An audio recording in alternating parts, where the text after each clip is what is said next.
Nessa manhã, então, eu queria trazer uma reflexão com os irmãos, né, sem mais delongas, que se encontra no livro de Neemias, no capítulo 8, se você puder me acompanhar. E eu, como eu tenho sempre falado com os irmãos na igreja, né, de preferência, sempre que a gente estiver diante de um texto da palavra de Deus, sempre que nós nos aproximarmos, né, com temor e tremor diante da palavra de Deus, que a gente tenha também ao nosso lado sempre papel e caneta.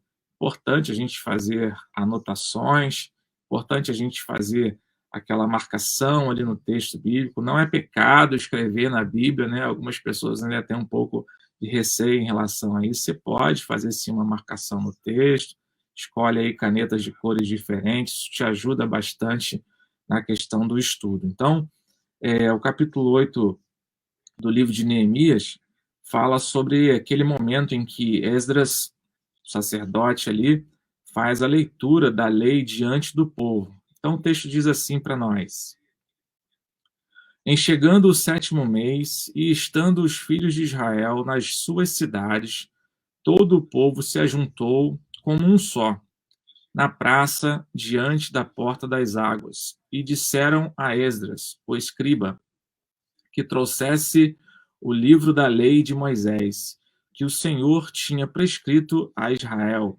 Esdras, o sacerdote, trouxe a lei perante a congregação, tanto de homens como de mulheres, e de todos os que eram capazes de entender o que ouviam. Era o primeiro dia do 7º mês, e leu no livro diante da praça, que está à fronteira da porta das águas, desde a alva até o meio-dia, perante homens e mulheres, e os que podiam entender. E todo o povo tinha os ouvidos atentos ao livro da lei.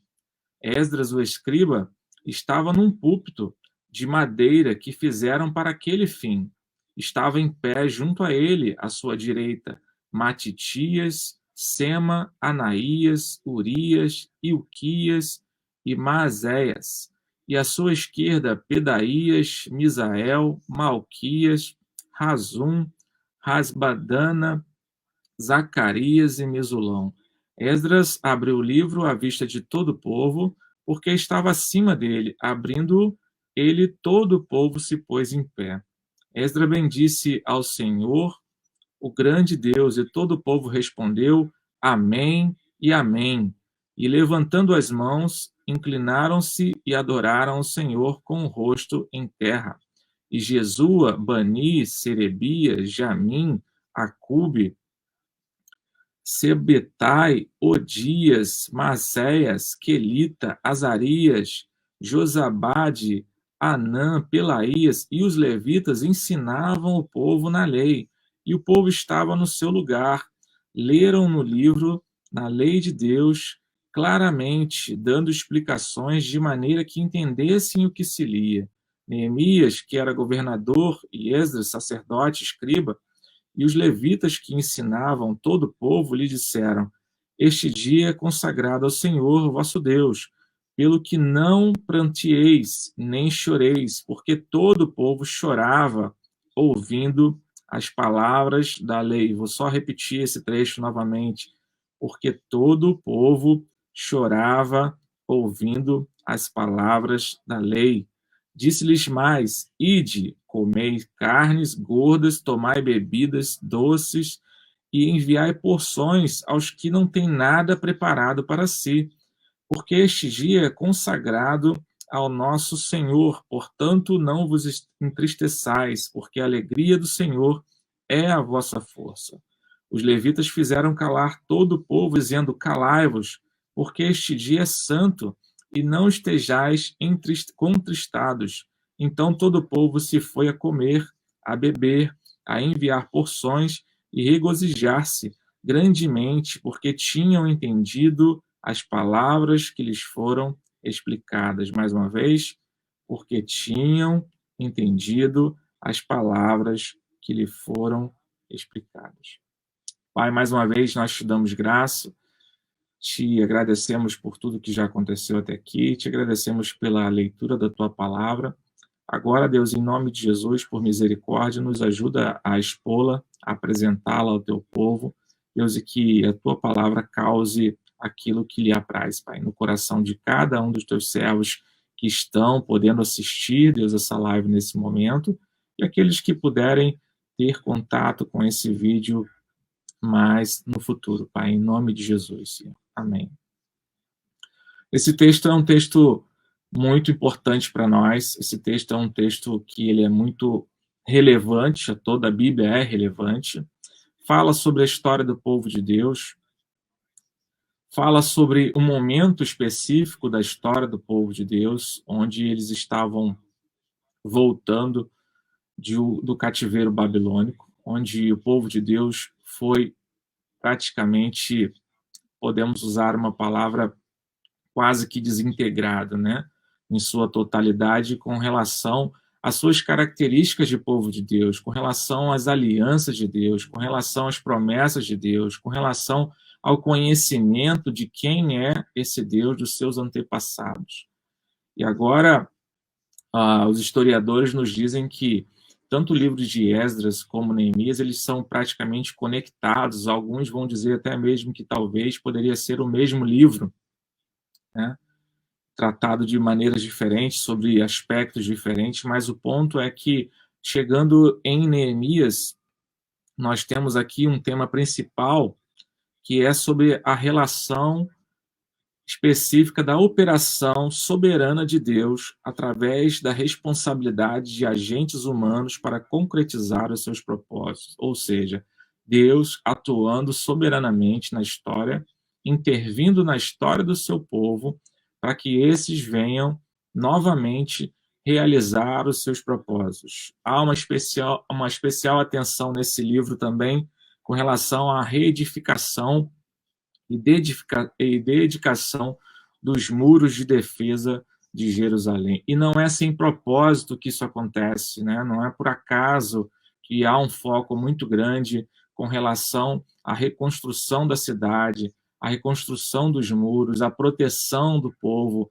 tudo aquilo que eles estavam vendo que estava vulnerável, né? Quando Esdras, lá no capítulo 1, ele recebe as notícias, né, com relação ao povo de Israel, como esse povo estava vivendo, ele se quebranta em oração, se debruça diante de Deus, pedindo uma orientação de Deus para poder falar com o rei da Pérsia, pedindo permissão, né, uma vez que ele estava bem próximo do rei da Pérsia, sua função o permitia ter essa proximidade, para que pudesse ali reedificar os muros da cidade de Jerusalém, e isso é permitido.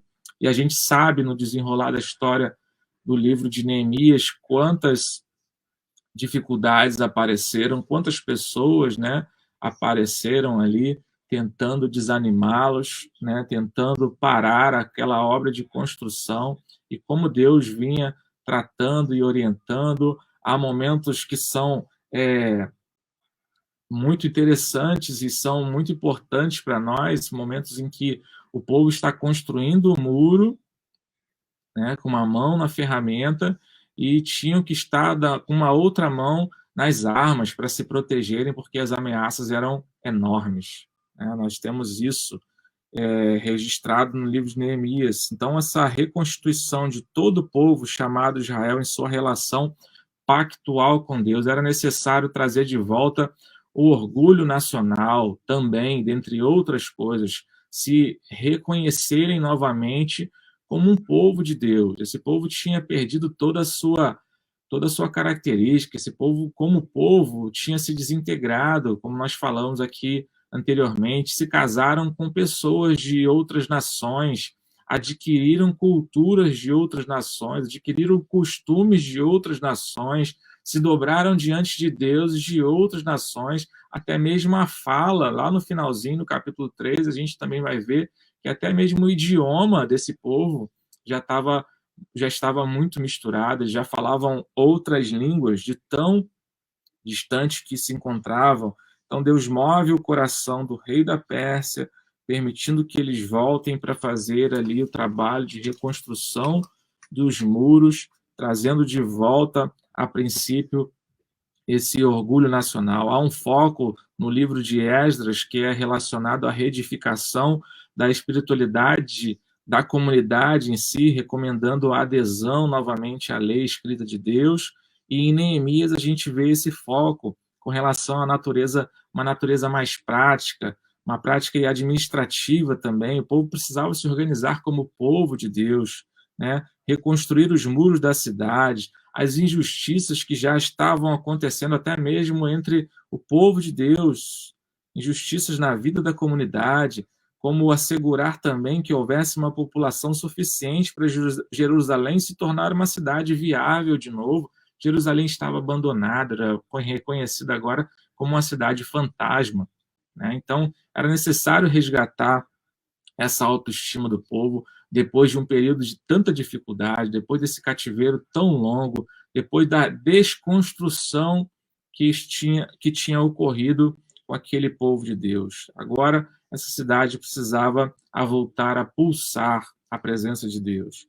Estes passos, então, capacitaram a comunidade a sobreviver e assim cumprir a sua função no propósito de Deus, no sentido de ser um povo novamente, através de quem viria o Messias esperado. A promessa de Deus precisava acontecer, porque Deus é soberano, seus planos não falham. Independente dos percalços, dos percursos difíceis, das derrotas do seu próprio povo, Deus está sempre intervindo na história do seu povo. Isso precisa ficar na nossa mente o tempo todo, Deus sempre intervindo na história do seu povo, reconstruindo coisas que foram destruídas pela perseguição, pelo momento, pela situação, pelas dificuldades. Então, nós vamos ver que, vez por outra, isso vai acontecer na história do povo de Deus. Neemias é emblemático nesse tema, mas nós temos outros momentos também na história do povo de Deus. Nós estamos falando aqui de um período histórico de praticamente 400 anos antes da vinda do Messias. Era necessário, né, que essa plenitude dos tempos fosse preparada, e aí começa a se levantar, a partir de então, Esdras e Neemias, nessa reconstrução do templo, nessa caracterização do povo novamente a ser povo de Deus, esse novo encontro com a lei de Deus, a lei de Deus sendo revelada, sendo explicada em detalhes ali por meio dos escribas, dos levitas, e agora eles se mostram aptos a efetuar mudanças que pudessem ser mudanças que pudessem passar das épocas, mas apesar disso, o coração endurecido do povo de Deus voltava a falhar, mas mesmo assim o propósito de Deus sempre foi restaurar um povo para si, restaurar um povo, o seu povo da aliança, o pacto de Deus feito lá em Abraão, sendo novamente levado a cabo da maneira como Deus quer, seguindo os propósitos de Deus, pela poderosa mão do Senhor atuando na história do seu povo. Isso a gente não pode esquecer nunca. Deus vai sempre levantar uma maneira, um alguém para restaurar a história do seu povo, e isso sempre vai começar através da palavra.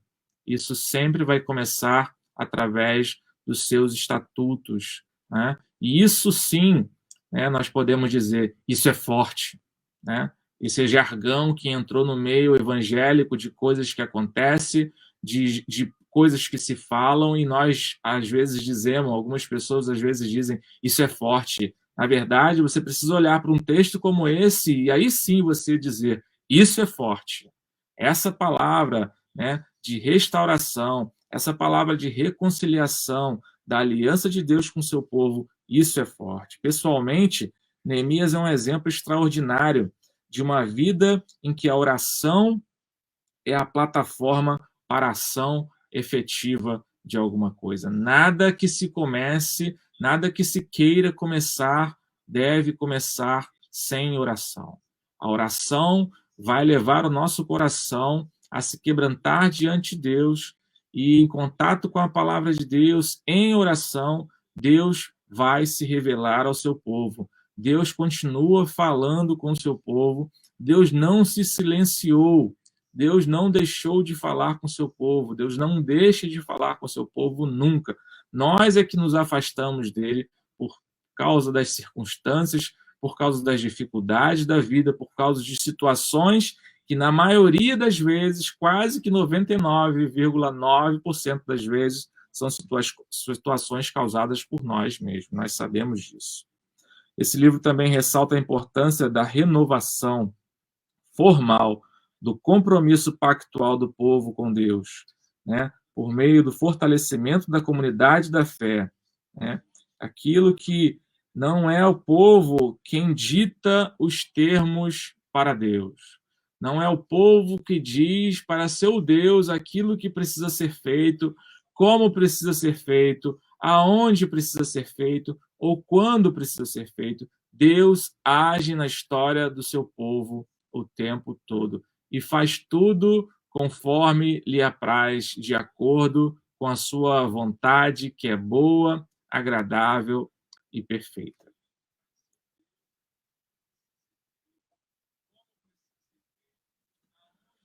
O povo volta, então, a se dedicar ao Senhor, a se comprometer com a obediência aos seus mandamentos. À luz desse fato, surge, então, nos dias de Judá, nos dias de Neemias, um desejo genuíno de erradicar, remover do meio deles aquele culto falso, um culto falso da comunidade, encorajando a liderança, encorajando o povo nesse processo de se voltar, a se dedicar a Deus, a si mesmo, se dedicar à sua nação. Neemias ilustra a importância da boa teologia para quem está na liderança. A gente tem uma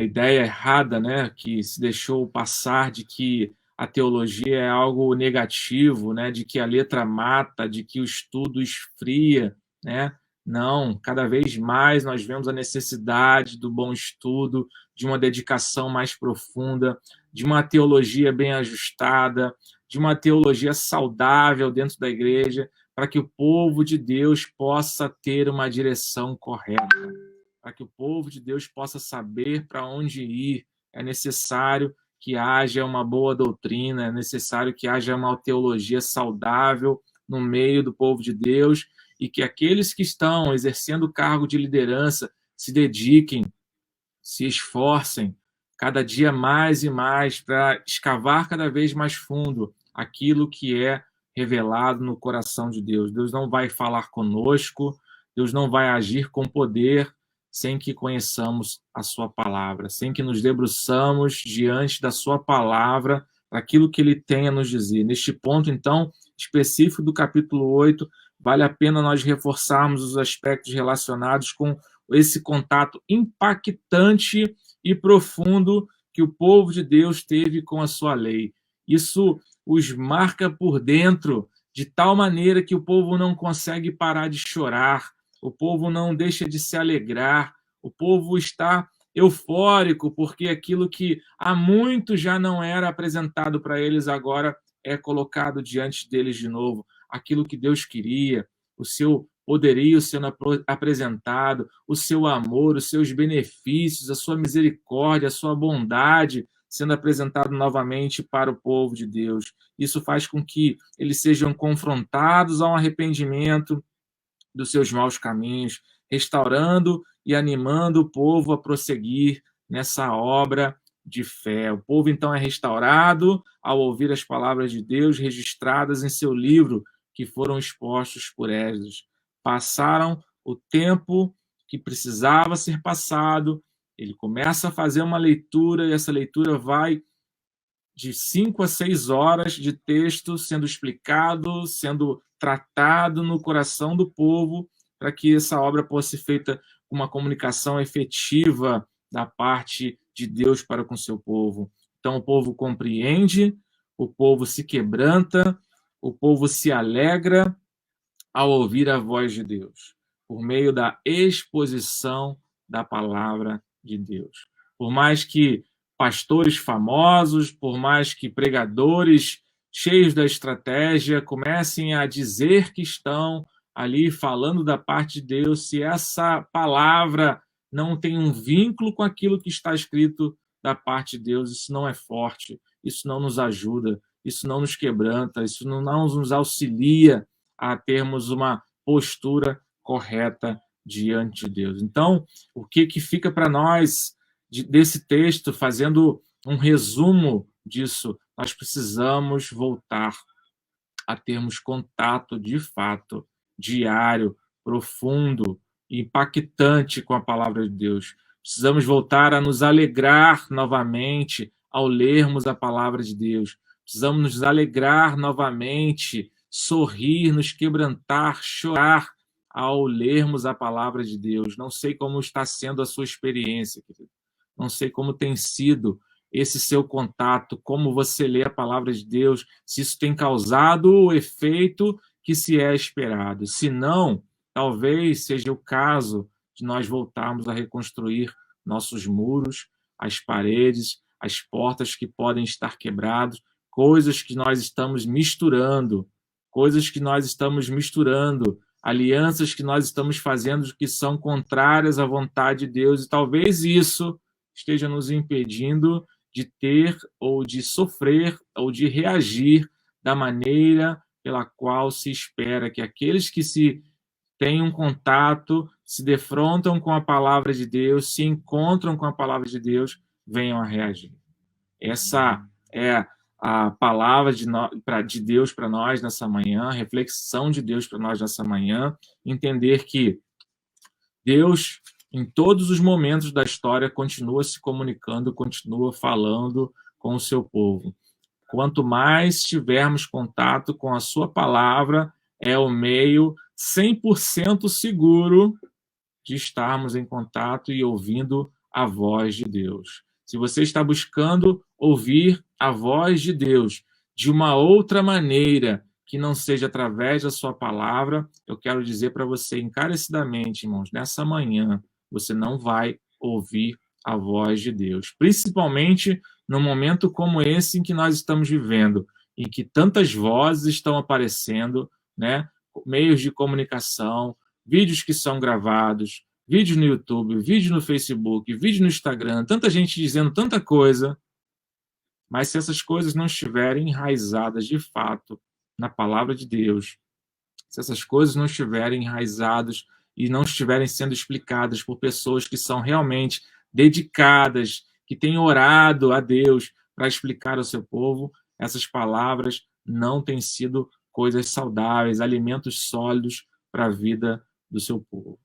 Então, no meio de todo esse processo que nós estamos passando atualmente, já há quase 2 anos, muitas pessoas pararam no meio da caminhada, muitas pessoas se frustraram, muitos líderes desanimados, muitos membros de igreja também desanimados. Talvez seja o momento de nós pensarmos cada vez mais sério nesse texto, na necessidade de uma restauração na vida do povo de Deus, restauração dos muros, restauração das portas, fechamento de brechas, para que a gente possa voltar de fato, a nos encontrarmos com a palavra de Deus, sermos surpreendidos pela palavra de Deus, voltarmos a nos alegrarmos com a palavra de Deus e assim voltarmos a termos esse orgulho, né, que precisa estar no nosso coração, um orgulho santo de fazer parte do povo da aliança, do povo com o qual Deus fez um pacto que permanece para sempre. Deus está fazendo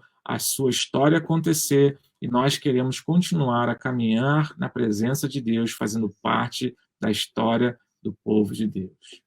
Em nome de Jesus, que Deus te abençoe, enche o seu coração de alegria nessa manhã, que essa palavra realmente possa ter entrado de uma maneira forte no seu coração nesse dia e te desperte para fazer a vontade de Deus em nome de Jesus.